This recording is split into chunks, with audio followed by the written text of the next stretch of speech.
ಇದು ಗಿಣ್ಣದ ಹಾಲು ಅಂತ ಹೇಳ್ಬಿಟ್ಟು ಇದು ದನ ಕರು ಹಾಕಾದ್ಮೇಲೆ ಫಸ್ಟ್ ಹಾಲು ಕರಿಯೋಂಥದಕ್ಕೆ ಗಿಣ್ಣದ ಹಾಲು ಅಂತ ಹೇಳ್ಬಿಟ್ಟು ಕರಿಯೋದು. ಇವಾಗ ಇದು ಹೇಗೆ ರೆಡಿ ಮಾಡ್ತಾರೆ ಅದಕ್ಕೆ ತೋರಿಸ್ತಾರೆ. ಅದನ್ನು ಇದು ಫ್ರೆಶ್ ಆಗಿ ಬಂದಿರೋದು ಅಂದರೆ ಹೇಗೆ ಅಂದರೆ ಕರು ಹಾಕಿ ಹಳ್ಳಿ ದನದಿದ್ದು ಹಾಲು ಹಳ್ಳಿ ದನದ ಹಾಲು ಏನು ಹಾಲು? ಗಿಣ್ಣು ಹಾಲು ಅಂದರೆ ದನ ಕರು ಹಾಕಿರುತ್ತಲ್ಲ ಅದು ಹಾಕಿದ್ಮೇಲೆ ಫಸ್ಟ್ ಹಾಲು ಫ್ರೆಶ್ ಆಗಿ ಬಂದಿರುತ್ತಲ್ಲ ಅದಕ್ಕೆ ಇದು ಗಿಣ್ಣದ ಹಾಲು ಅಂತ ಹೇಳ್ಬಿಟ್ಟು ಕರೆಯೋದು. ಇದು ಹೇಗೆ ಪ್ರಿಪೇರ್ ಮಾಡ್ತಾರೆ ಅಂತ ಹೇಳ್ಬಿಟ್ಟು ನಾನು ತೋರಿಸ್ತೀನಿ. ಇದಕ್ಕೀಗ ಏನು ಆ್ಯಡ್ ಮಾಡಿದ್ದಾರೆ ಅಂದರೆ ರುಚಿಗೆ ತಕ್ಕಷ್ಟು ಬೆಲ್ಲ ಹಾಕಿಬಿಟ್ಟು, ಈಗ ಹಾಲು ಗ್ಯಾಸ್ ಅಲ್ವಾ ಅದಕ್ಕೋಸ್ಕರ ಏಲಕ್ಕಿ ಅಂತ ಹೇಳ್ಬಿಟ್ಟು ಹಾಕಿದ್ದಾರೆ. ಮೇಲೆ ಕಾಣ್ತಾ ಇರೋದೇ ಏಲಕ್ಕಿ. ಅದು ಹೇಗೆ ಪ್ರಿಪೇರ್ ಮಾಡ್ತಾರೆ ನಮ್ಮ ಅದಕ್ಕೆ ತೋರಿಸ್ತಾರೆ, ಬನ್ನಿ ನೋಡುವ. ಈಗ ಈ ಪಾತ್ರೆ ಹಾಕೋತಾ ಇದ್ದೀವಿ, ಯಾಕಂದರೆ ಸಣ್ಣ ಪಾತ್ರೆ ಆಗುತ್ತದು, ಅದಕ್ಕೋಸ್ಕರ ದೊಡ್ಡದ್ರಲ್ಲಿ ಹಾಕೋಣ ಅಂತ ಹೇಳ್ಬಿಟ್ಟು ದೊಡ್ಡ ಪಾತ್ರೆ ಹಾಕ್ತಾ ಇದ್ದೀವಿ. ಇವಾಗ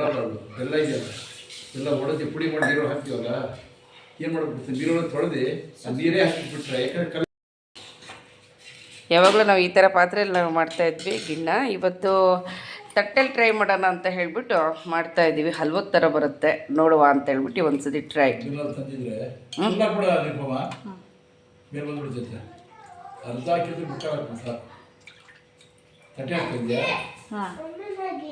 ಹೇಗಿದೆ ನೋಡ್ರಿ ಫ್ರೆಶ್ ಹಾಲು. ಕಲರ್ ನೋಡ್ರಿ, ಕಲರೆಲ್ಲ ಗೊತ್ತಾಗೋದು ಅದು ಎಷ್ಟು ಗಟ್ಟಿ ಇದೆ ಅಂತ ಹೇಳ್ಬಿಟ್ಟು. ಇವಳಂತಾರೆ ಇರಿಟೇಷನ್. ಹಾಂ ಹೇಳಿ.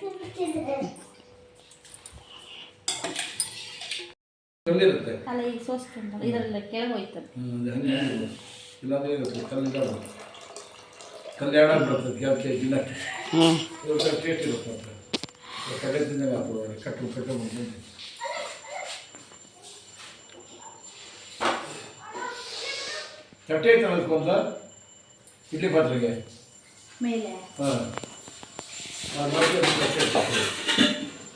ಇದು ಉಪ್ಪಿಟ್ಟಿಗೆ ರೆಡಿ ಮಾಡ್ಕೊತಿದ್ವಿ, ಶಾವಿಗೆ ಉಪ್ಪಿಟ್ಟು.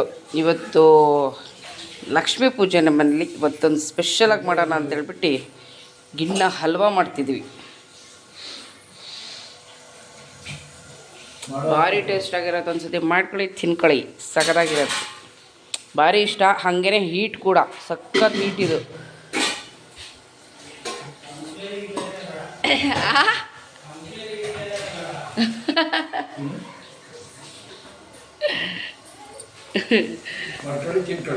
ಅಷ್ಟೇ. ಇದ್ರ ಮೇಲಕ್ಕೆ ಈಗ ಪ್ಲೇಟ್ ಇಡೋದು.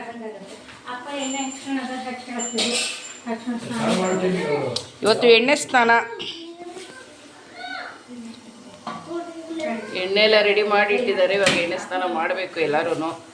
ಒಬ್ಬೊಬ್ರದ್ದೇ ಆಗ್ತಾ ಇದೆ, ಯಾಕಂದರೆ ಜನ ಜಾಸ್ತಿ, ಅದಕ್ಕೋಸ್ಕರ. ಸ್ವಲ್ಪ ತಡಿಯಮ್ಮ.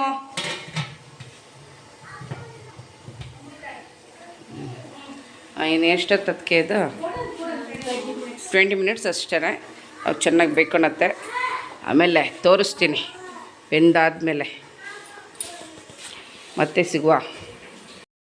ಈಗ ಇಟ್ಟಿಲ್ಲಿ 20 minutes, sorry half an hour ಆಯ್ತು. ಇವಾಗ ಆಗಿದೆ ನೋಡಿ ಹೇಗೆ ಬಂದಿದೆ ಗಿಣ್ಣ. ಹಲ್ವಾ ಥರ ಬಂದಿದೆ. ಮೇಲಿಂದು ಬೆಲ್ಲದ ಪಾಕ ಅದು. ಅದನ್ನ ಎತ್ತಿ ಇವಾಗ ಕಟ್ ಮಾಡಿ ತೋರಿಸ್ತೀವಿ. ಬನ್ನಿ ನೋಡುವ, ಬನ್ನಿ ಅದಕ್ಕೆ.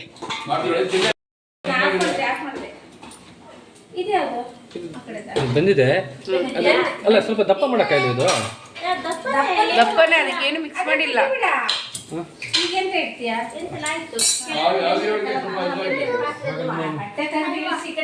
ಹುಷಾರೋ. ಬಟ್ಟೆ ಇಟ್ಕೋ. ಅಮ್ಮ ಸೈಡ್ ಬರ್ರಿ, ನೀವೇನಕ್ಕಿಲ್ಲೇ.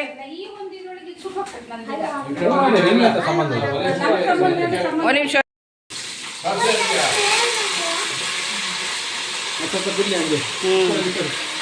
ಚೆನ್ನಾಗಿ ಬಂದಿದೆ.